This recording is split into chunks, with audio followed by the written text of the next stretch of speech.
Okay guys, welcome back to Eldrix Final Whistle.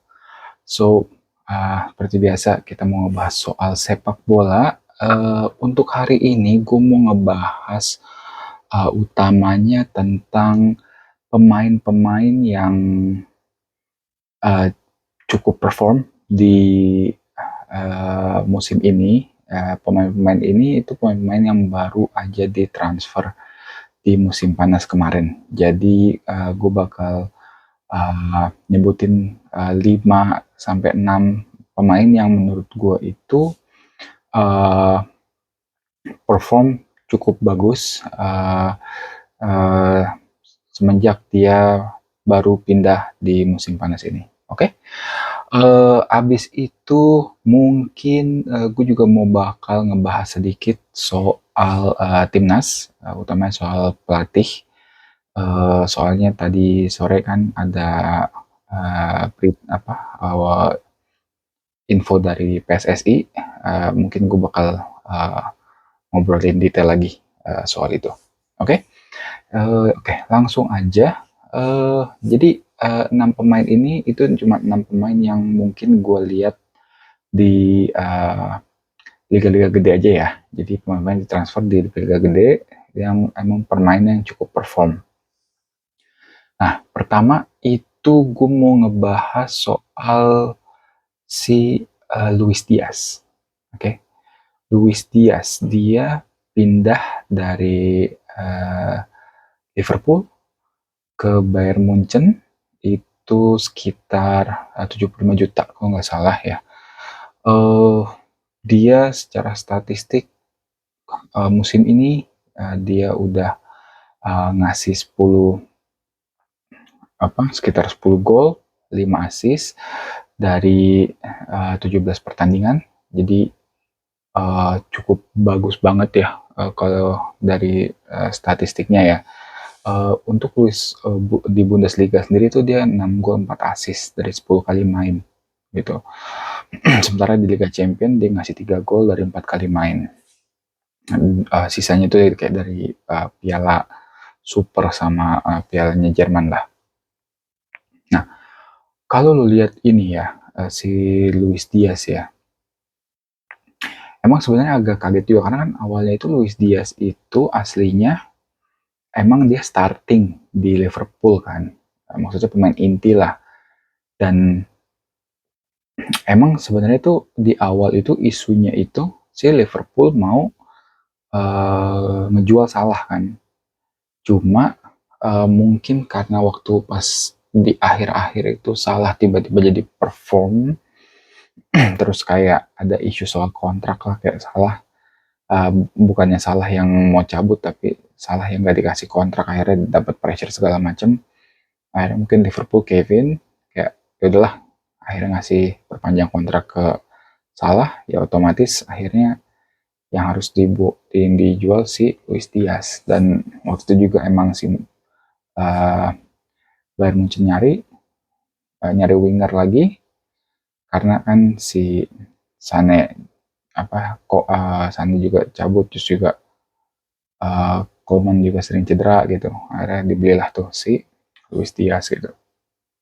Kalau lo lihat ya, itu Luis Diaz ya, satu hal yang emang dibikin bagus sama Luis Diaz itu kemampuan dia untuk ngelebar.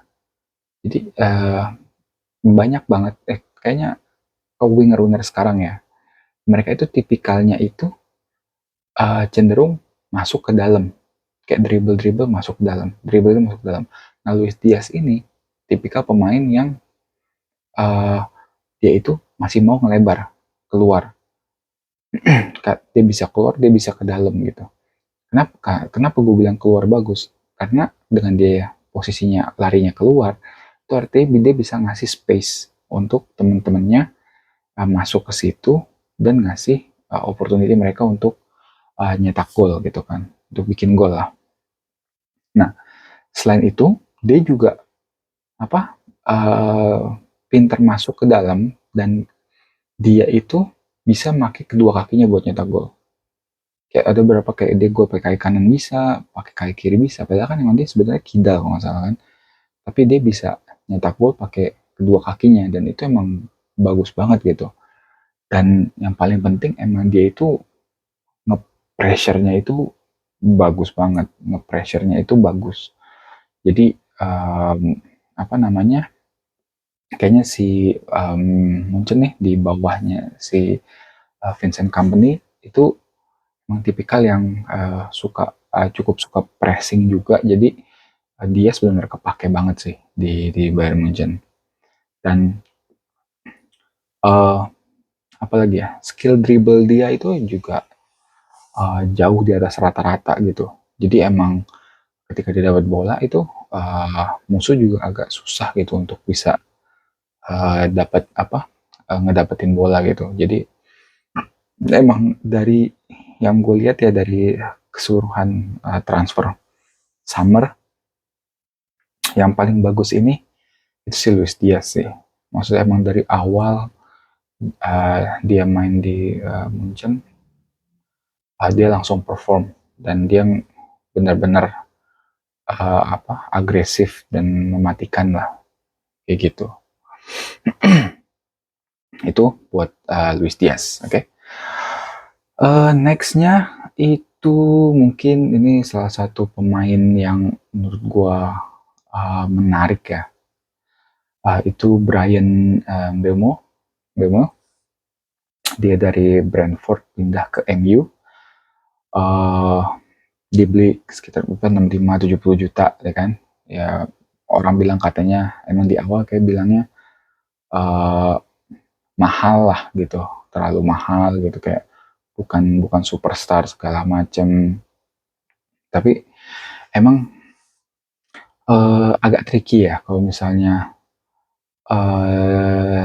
beli pemain Liga Inggris gitu kan. Emang kadang kalau beli pemain Liga Inggris itu, klub-klub gitu tuh, kadang lo agak bingung apakah ini emang pemainnya yang bagus atau ini sistemnya yang bagus. Banyak banget lah kayak pemain-pemain yang dibeli dari sesama klub Liga Inggris itu, ketika dibeli kadang suka nggak perform karena mungkin pemainnya itu bagus di sistemnya, bukan pemainnya yang emang bagus gitu. Nah, tapi emang si Mbeumo ini perannya cukup cukup bagus sih, karena gue ngeliat itu dia jadi ngecover si Bruno Fernandes, dalam artian dia itu tipikal orang yang work rate-nya cukup tinggi lah. Jadi dia tuh demen banget kayak kerja kerasnya lah, bagian kerja kerasnya gitu. Dia juga suka pressing segala macam, bahkan yang waktu pas lawan Liverpool ya kan, gol pertamanya itu kan karena dia ngepressing si backnya Liverpool kan, sampai dia akhirnya ngegolin gitu. Dan itu ya itu emang semuanya ya karena kerja kerasnya dia gitu, karena dia emang tipikalnya yang work rate-nya tinggi lah, tipikal nge-pressingnya bagus gitu. Tapi bukan cuma itu doang, dia juga maksudnya kalau pressing mungkin bisa inget kayak Kante gitu ya, tapi yang lebih bagus itu dia itu emang dia tipikal yang bisa ditaruh di depan kayak jadi second striker atau kayak winger gitu, karena dia itu emang punya finishingnya yang bagus lah. Finishingnya itu lumayan bagus ya kan, kayak dari statistiknya aja di Liga Inggris tuh dia udah dapetin 5 gol dan 1 assist dalam 11 kali main. Menurut gue tuh udah lumayan banget untuk pemain pemain yang baru pindah klub di Liga Inggris gitu kan. Meskipun dia sebelumnya juga Liga Inggris, tapi biasanya tuh kalau pindah klub belum tentu lo bisa kayak perform banget gitu, dan itu juga udah cukup bagus gitu. Dan ini pemain juga, tapi emang yang paling gue suka emang work rate dia sih. Dia gak banyak basa-basi, dia terus pressing segala macem. Dan uh, kalau bukan karena Mbeumo, gue nggak tahu itu mungkin si Amorim udah dipecat kali ya. Jujur aja sih, kayak nggak banyak hal di MU yang bisa bikin lo seneng gitu. Dan biasanya kalau misalnya banyak hal yang nggak lo senengin, ya pasti manajer yang harus dipecatkan. Nah, saat ini Mbeumo itu salah satu core alasan kenapa MU itu masih bisa cukup bagus dan sekarang itu udah masuk di uh, agak di atas lah ya, kayak top half-nya Liga Inggris gitu. Yaitu salah satunya karena si Mbeumo. Oke, next itu ada Arsenal, pemain barunya yaitu Martin Zubimendi. Nah, Zubimendi ini menurut gua salah satu pemain yang underrated sih, karena ya namanya gelandang, lu nggak bisa lihat based on statistik banget ya.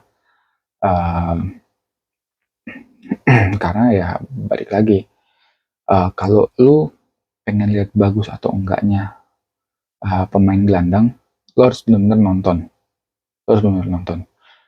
Sepanjang Arsenal main musim ini, ya ada bukan sedikit ya, bahkan cukup signifikan perubahan di Arsenal. Utamanya tuh di belakang sama di tengah. Perubahannya di mana? Perubahannya itu ada di sekarang itu Arsenal jauh lebih tenang ketika menghadapi pressing. Ya, dia musim lalu tuh uh, banyak banget kayak kesalahan-kesalahan yang dibuat sama bagian belakangnya Arsenal karena mereka terlalu panik ketika di pressing. Semenjak ada si Zubimendi, itu benar-benar solid banget, asli.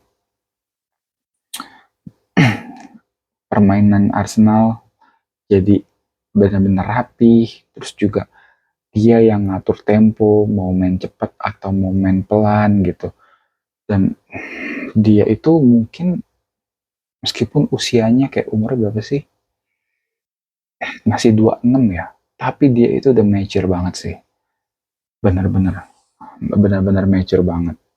Dia punya passing akurasinya bagus, dia bisa ngatur temponya Arsenal untuk apakah main cepat atau mau pelan-pelan dulu. Dan yang paling penting itu ketika ada pressing, dia itu masih bisa ngontrol. Masih bisa ngontrol. Benar-benar otak dari Arsenal nih, itu di Zubimendi. Udah, nggak ada debat lah. Zubimendi itu benar-benar uh, otak yang bikin Arsenal jadi salah satu tim terbaik di Liga Inggris. Bahkan tim terbaik saat ini lah. Kemungkinan kalau ini terus continue, Arsenal gue yakin dia bisa juara Liga Inggris.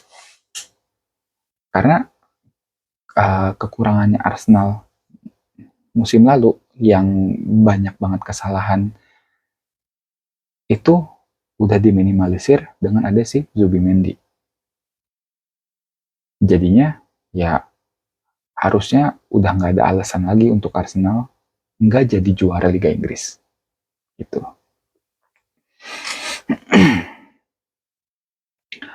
Next itu ada si ini juga menarik nih. Marcus Rashford. Marcus Rashford dia saat ini dipinjem Barca dari MU. Kalau lu lihat ya, Marcus Rashford ini salah satu yang menurut gue underrated juga. Karena kalau lu bicara soal Barca, orang-orang pasti ngomonginnya Pedri, Lamine Yamal, De Jong, Lewandowski kayak gitu-gitulah ya. Jarang banget orang ngomong soal Rashford. Tapi sebenarnya ya, Rashford di Barca itu mainnya bagus banget jadi wingernya. Kayak bener-bener kelihatan kalau ya ini nih emang pemain bagus gitu, pemain hebat sebenarnya. Jadi dia total udah ngasih berapa? 12 kali main, total udah 2 gol, 7 assist loh. Ini statistik La Liga aja ya. Itu dia udah ngasih, udah dia tuh sebagus itu berarti kan sebenarnya. Dan apa namanya? Dia itu apa namanya? Bisa manfaatin house space yang ada lah, dan kayak ngasih uh, bantu ngebalance serangan dari kiri sama kanan gitu kan, karena dia taruh di kiri gitu, karena kanan itu lebih fokus ke Yamal, jadi supaya nggak terlalu fokus ke Yamal, dia mulai menyimbangkan gitu. Akhirnya dengan adanya si Yamal sama si Rashford makin dinamis nih kemampuan nyerangnya Barca. Makanya Barca tuh salah satu yang emang uh, kelihatan bagus banget permainannya ya uh, saat ini ya, musim ini. Meskipun emang sekarang kan dia masih peringkat 2, masih tetap di bawah Madrid, but still menurut gua si Rashford ini ngebantu banget uh, Barca lah, ngebantu buat Barca. Bahkan rumornya itu kayak Rashford tuh udah dipantau juga sama beberapa tim kayak Tottenham, Chelsea, diam-diam kayak mereka mantau, mungkin kayaknya mau ngebajak si Rashford musim depan, gue nggak tahu, will see lah kalau soal itu. Tapi menurut gue overall Rashford itu salah satu uh, pemain yang worth it untuk pemain pindahan yang perform cukup bagus di musim ini. Oke, okay.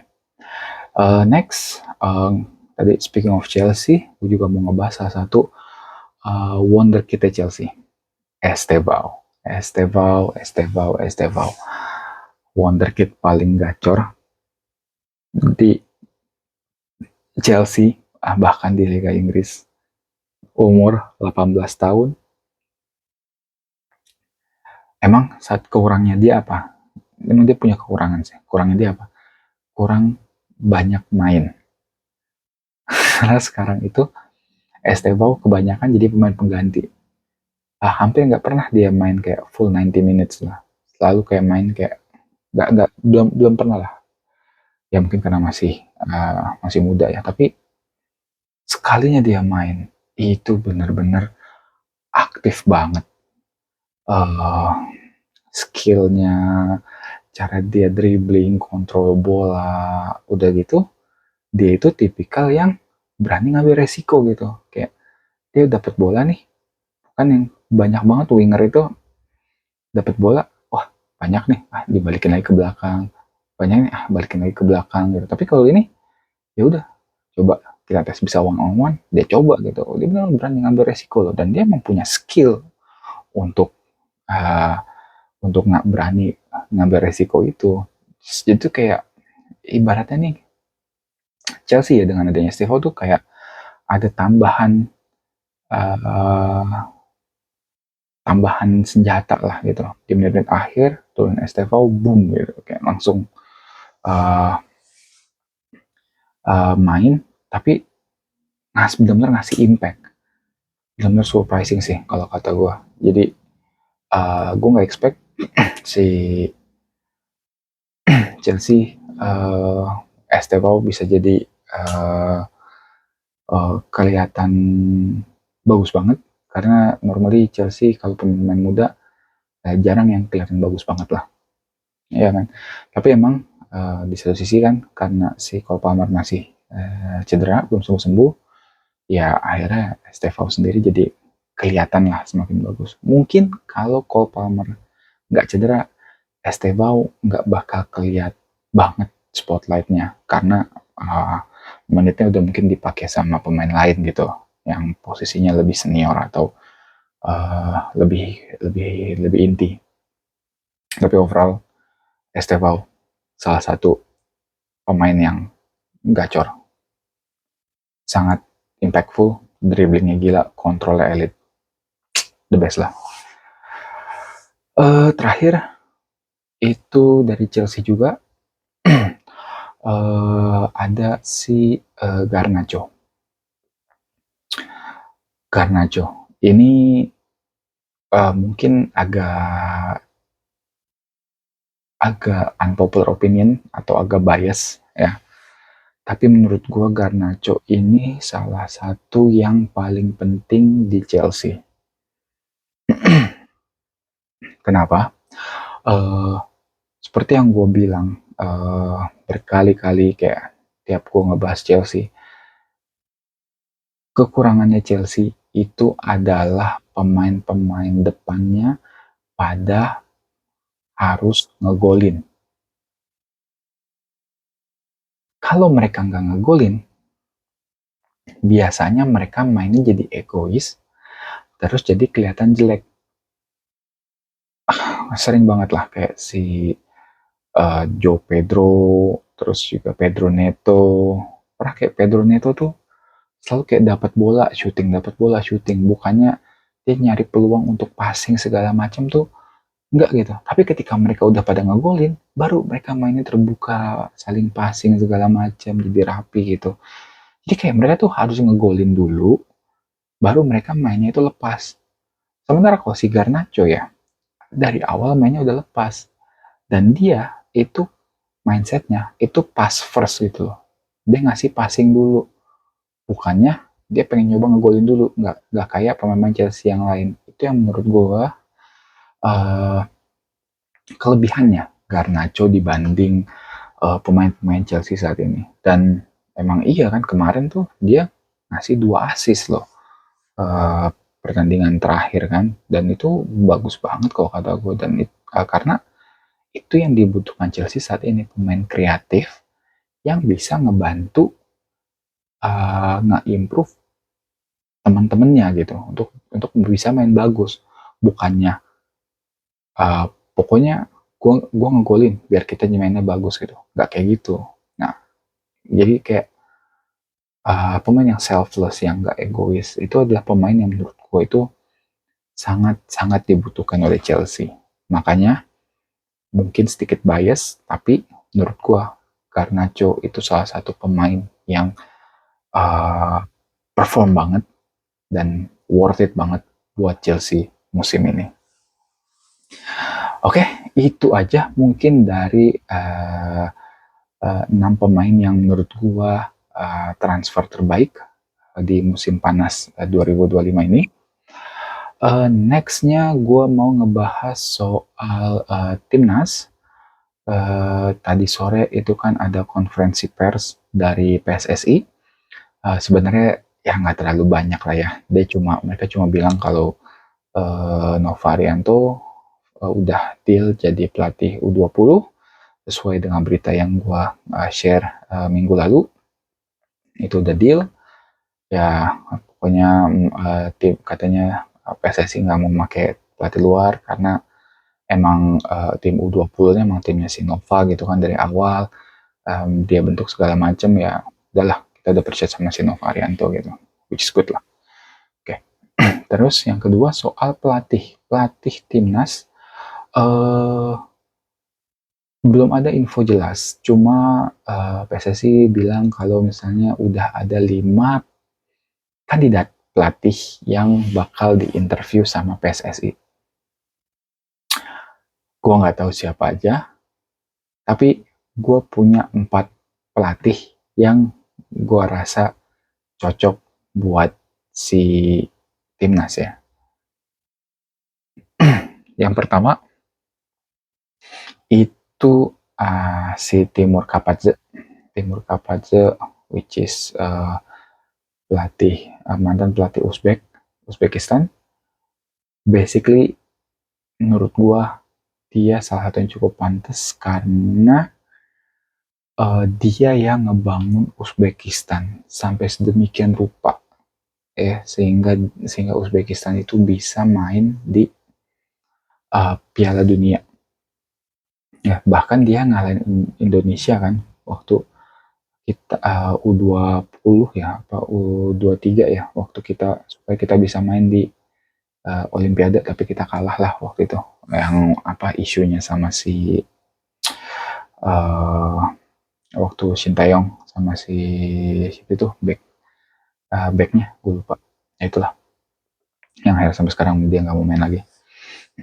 Nah, Timur Kapas ini ibaratnya emang dia ngerevolusi sepak bolanya si Uzbekistan. Cuma salahnya Uzbekistan ya, Uzbekistan waktu itu kemarin ngambil si Fabio Cannavaro untuk jadi head coachnya, Kapatse diturunin jadi asistennya. Gak lama Kapatse cabut lah gitu. Nah, katanya pokoknya banyak banget rumor yang bilang Kapatse itu bakal jadi kandidat kuat untuk pelatih timnas. Tapi emang kalau dari rekam jejaknya gue cukup setuju sih, cukup setuju banget. Kalau misalnya si Kapatse yang megang. Oke, nextnya 3 pelatih ini secara resume lumayan mentereng. Tapi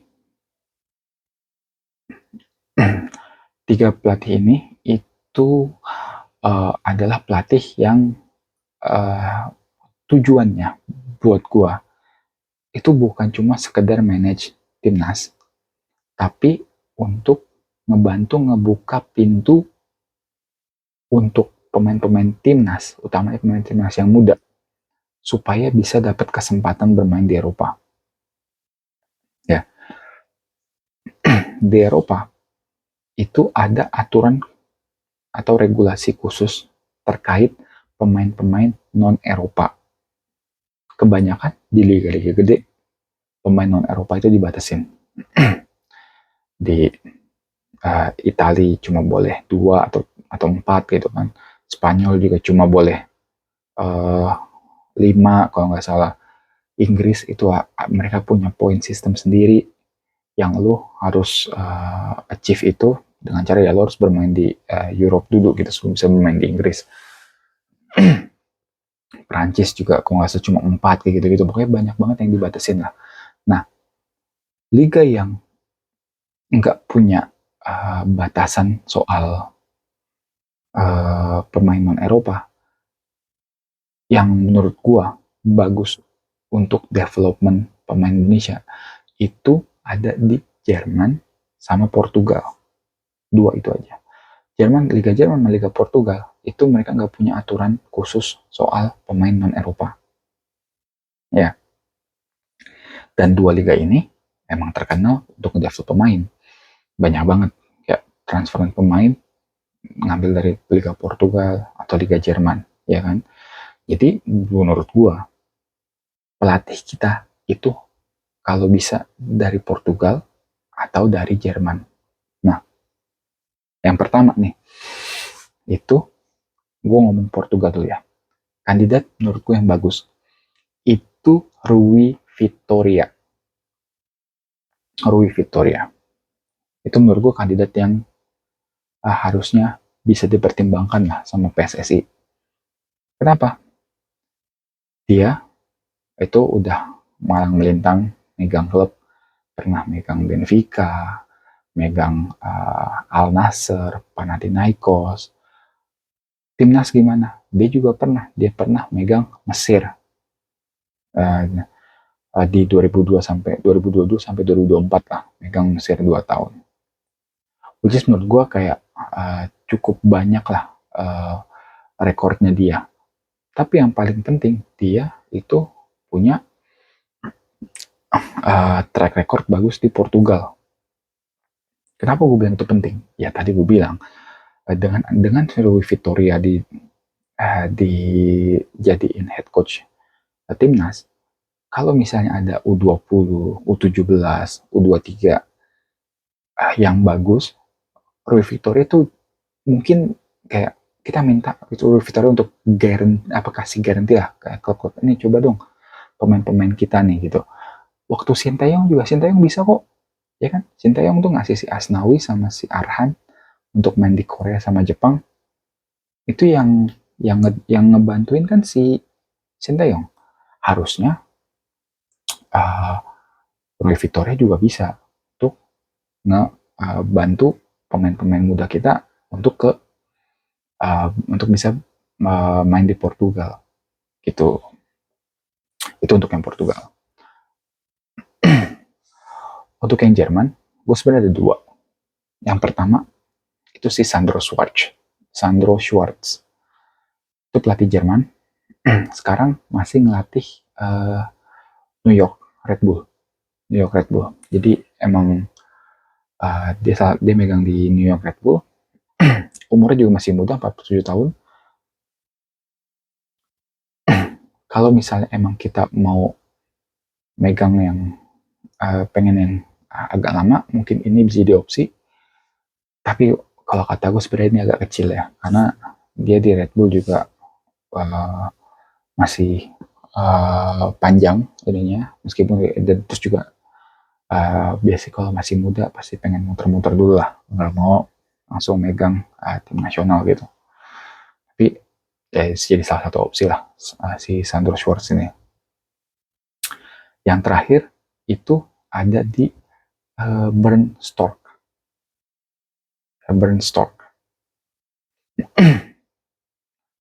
Itu dia udah ya pelatih Jerman yang udah tua, ya lumayan tua lah, kayak umur udah 60-an. Dia sempat megang cukup banyak klub, kayak megang Wolfsburg, Dortmund juga sempat jadi asisten, timnas juga dia megang Kazakhstan, terus megang Hungaria, terus juga dia megang banyak klub Belgia lah. Yang notabene Belgia juga itu nggak ada batasan